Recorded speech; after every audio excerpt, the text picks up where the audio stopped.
Hey everyone, welcome you all on my YouTube channel. मैं सबसे पहले ये बोलना चाहूँगी ना कि मेरा जो ये यूट्यूब चैनल है, ये स्टार्ट करने का एक सिंपल सा मोटिव ये है कि मैं वो गलतियाँ आप लोगों को ना करने दूँ जो मैं की हूँ कहीं ना कहीं, और जो मुझे इतनी बार ड्रॉपर बना चुका है। तो मैं नहीं चाहती कि आप लोग वो गलतियाँ करो, और अगर आप ड्रॉप लेने वाले हो नहीं 2024 के लिए, तो बड़े ध्यान से इस वीडियो को देखना और मेरी बातों को समझना और सुनना और इसको फॉलो करना। तो अभी आप सबको पता है कि क्या करने से मार्क्स आएंगे, सबको पता है एनसीईआरटी पढ़ना है, सब कुछ पढ़ना है, एनसीईआरटी वगैरह पढ़ना है मार्क्स लाने के लिए। लेकिन उससे भी ज़्यादा ज़रूरी होता है कि क्या नहीं करना है। Everyone knows what to do. तो इट्स मोर देन इम्पॉर्टेंट कि आपको क्या नहीं करना है। तो क्या नहीं करना है, मैं उन बातों का जिक्र करने आई हूँ। तो सबसे पहली बात, आप नीट 2024 में ड्रॉप करने वाले हो जस्ट बिकॉज आप नीट 2023 में कहीं ना कहीं कुछ ना कुछ गलतियाँ करके आए हो। तो सबसे पहला चीज़, आप खुद जानते हो कि आप क्या क्या गलतियाँ किए हो। आपको कोई बताने नहीं चाहेगा कि आप ये गलतियाँ किए हो। तो सबसे पहला चीज़, जो सबसे पहला काम है आपका, वो ये करना है कि एक पेज लेना है और एक पेन लेना है और अपनी सारी गलतियों को लिख डालना है। आ रही है समझ बात में? मेरी बात तो समझो। जो भी गलती आप की हो खुद को एनालाइज़ करो। क्या करते थे यार लास्ट ईयर, क्या क्या की? फ्रेंड के साथ टाइम ज़्यादा स्पेंड कर लिए, मोबाइल में ज़्यादा टाइम स्पेंड कर लिए, अच्छा कंसिस्टेंसी मेंटेन नहीं हो पाई। तो आप ये सारी चीज़ों को नोट कर लो और अपने पास रखो और देखते रहो कि आप सेम मिस्टेक तो नहीं कर रहे हो इस बार भी। अगर इस बार भी सेम मिस्टेक कर रहे हो तो रिजल्ट सेम ही होगा। आ रही समझ? रिजल्ट भी सेम ही होगा। तो इट्स इंपॉर्टेंट कि आप वो गलतियाँ ना करो। सारी गलतियाँ अपने कॉपी में लिखो और उसको बार बार देखो, पूरे साल देखो। आ रही समझ? नेक्स्ट, अगर आप ड्रॉप लेने का सोच ही लिए हो तो जितना जल्दी हो सके उतना जल्दी कोई बैच में इनरोल कर लो। ऑफलाइन कोचिंग ज्वाइन करना है, ऑफलाइन कोचिंग ज्वाइन कर लो। लेट करने से कोई फ़ायदा है नहीं। अगर अभी आपको लगेगा कि अरे यार अभी तो एग्ज़ाम खत्म हुआ है, 2-3 महीना बाद सोचोगे तो 3 महीना पार हो गया, तो थोड़ा लेट हो जाएगा और आप काफ़ी पीछे रहोगे। अभी अगर तो आप कोई भी बैच ज्वाइन करते हो तो बेसिक से पढ़ाया जाएगा और आप टाइम टू टाइम चलते रहोगे। और तीसरी बात, आपको कंसिस्टेंट रहना पड़ेगा। If you are taking drop तो आप सोच लो, अगर आप कंसिस्टेंट हो पाओगे तभी नीट 2024 के लिए ड्रॉप करना।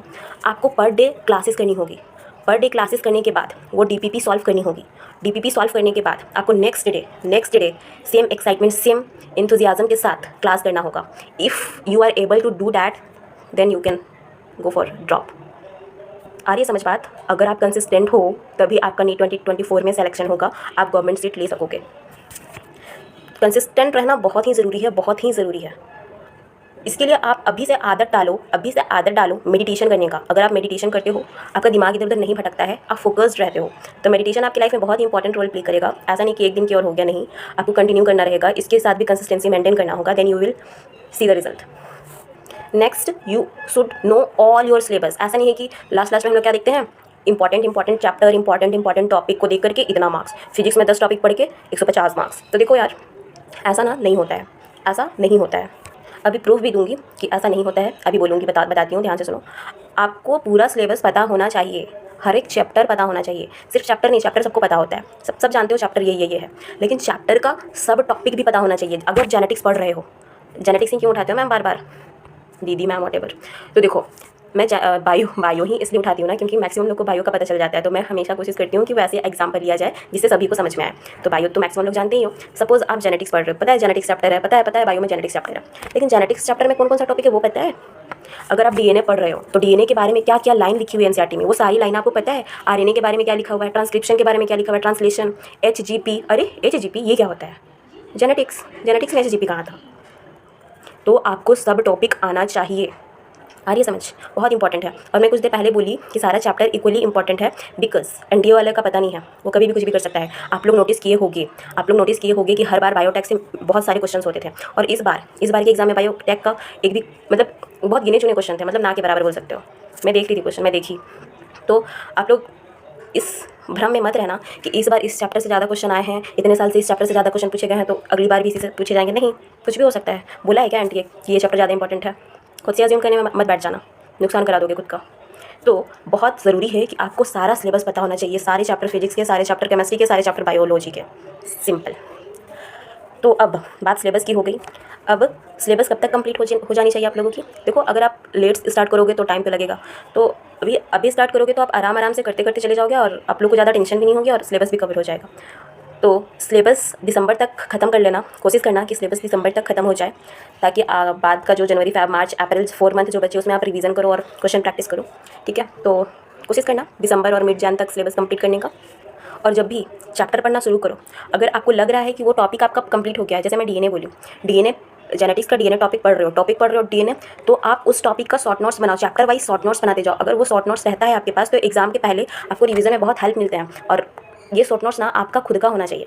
अगर ये शॉर्ट नोट्स आपका खुद का रहेगा तो ये बहुत ही ज़्यादा काम का होने वाला है आपके लिए। कोई और बना देगा, वो तो अपने अकॉर्डिंग बनाया, लेकिन आप अपने अकॉर्डिंग शॉर्ट नोट्स बनाओगे तो वो काम का है। बाकी तो आपको दे देते हैं, मेहरबानी कर देते हैं, उसका ज़्यादा मतलब रहता नहीं है। तो अभी टाइम है, शॉर्ट नोट्स आप खुद से बनाइए। ओके, पिछली बार तो मॉक टेस्ट से बहुत भागे हो, इस बार मॉक टेस्ट से मत भागना। इस बार मॉक टेस्ट देना ही देना है, पढ़ोगे मॉक टेस्ट जरूर दोगे। भाग के कहाँ जाओगे यार, एट द एंड आपको पेपर ही तो देना है, क्वेश्चन ही तो सॉल्व करना है। नीट के एग्जाम में बैठ के प्रैक्टिस करोगे तभी तो दे पाओगे। लास्ट में पता चला किसी का OMR का टाइमिंग ही नहीं बचा, OMR फिल करने का, सारे क्वेश्चन सॉल्व कर लिए थे, OMR फिल करते करते करते करते टीचर आई, एग्जामिनर आई और OMR को छीन के लेके चली गई। अगर आपका प्रैक्टिस होता तो आप फास्ट फिल करते हो, टाइमर लगा करके आप प्रैक्टिस करोगे। आ रहा है समझ? अगर आप ऑनलाइन पेपर दे रहे हो तो OMR सीट रखा करो और देन आप उस पर बबलिंग किया करो। तो ये प्रैक्टिस होना बहुत ज़रूरी है। अपने आप को आइसोलेट करने का कोशिश करो। इस बार आप ऐसे मत करना कि आप सबको टाइम दे रहे हो, आप ना बोलना सीखो। हर इंसान को अगर आप टाइम देने लगोगे तो कुछ नहीं होने वाला है यार। ये सोचोगे कि अगर उसे बात नहीं की, उसका कॉल आ रहा है, उससे बात नहीं की, उसे बुरा लगेगा, बिल्कुल नहीं। आप खुद के बारे में सोचो, किसको क्या बुरा लगता है वो सोचने की ज़रूरत नहीं है। अगर आपका आज नीट नहीं हुआ है तो सामने वाला इंसान नहीं सोचेगा कि आपको क्या बुरा लगा है क्या नहीं। आ रहा है समझ? तो आप अपना प्रायोरिटी देखो, आपके लिए जो ज़्यादा ज़रूरी है वो काम पहले करो, बाकी को साइड में रखो। ऐसे भी आप सक्सेसफुल नहीं होते हो लाइफ में तो फ्रेंड लोग भी मतलब कट लेते हैं, क्योंकि सारे लोग मतलबी हैं यार। आपको ये बात समझनी पड़ेगी, ये मतलबी दुनिया है। अगर आप उनका आपसे मतलब नहीं है, फ़ायदा नहीं है, तो आपके साथ वो नहीं रहेंगे। तो बेवकूफ़ मत बनो। और अगर वो आपके अच्छे दोस्त हैं तो आपको वो समझेंगे कि अभी आपका पढ़ना ज़्यादा ज़रूरी है। वो खुद ही बोलेंगे कि अभी तो पढ़ाई कर। तो सुनो, ये ज़रूरी है कि आप अच्छे फ्रेंड सर्कल में रहो। अगर आपके पास अच्छे दोस्त हैं 1-2 तो बहुत सही है। आप जब ज़्यादा परेशान हो रहे हो उनसे बात कर लो, वो आपको सपोर्ट करते हैं रादर देन कि आपको वो डिमोटिवेट कर दे रहे हैं। मैंने तो कहा था कि तुम मत ले ड्रॉप, ऐसे बोल देंगे फिर बेकार हो जाएगा। तो ऐसे लोग से ना दूर रहो जो आप पे ट्रस्ट नहीं करते हैं, क्योंकि उस टाइम पे आपको आपके ऊपर खुद का ट्रस्ट नहीं होता है और उस टाइम हमें अपने फ्रेंड्स का ज़रूरत होता है। तो उस टाइम वो भी अगर ऐसा बोल दे तो फिर मामला तो बिगड़ जाएगा ना। तो बहुत ज़रूरी है अच्छे लोगों का साथ होना। अगर आपके पास अच्छे लोग हैं, आप देखो कौन आपको हेल्प कर सकता है, कौन से लोग आपको सपोर्ट कर सकते हैं, एंड वो लोग अपने पास रखो यार। और कोई भी डाउट हो तो मैं तो हूँ ही ना, टेंशन मत लेना। कोई भी डाउट हो कमेंट करके बताना, कुछ भी पूछना हो कमेंट करके बताना। जेन्युइन कमेंट लगेगा then I will reply, otherwise मैं रिप्लाई नहीं करूँगी बेकार की चीज़ों पे। दीदी आपकी एज कितनी है, क्या करना है जान करके रिश्ता? मैं सब कुछ तो बता ही दी हूँ यार, आप लोग अनुमान लगा ही लोगे कि मैं कितने साल की हूँ। मैं स्टार्टिंग की वीडियोज़ में सब कुछ तो बता ही हूँ ना, जा करके देख लो। परेशान मत होना, सब कुछ अच्छे से करना, सब अच्छा होगा। Be confident, you are going to rock. Okay, पर मैं तो हूँ ही, जो भी परेशानी होगा I will help you out. Okay, thank you.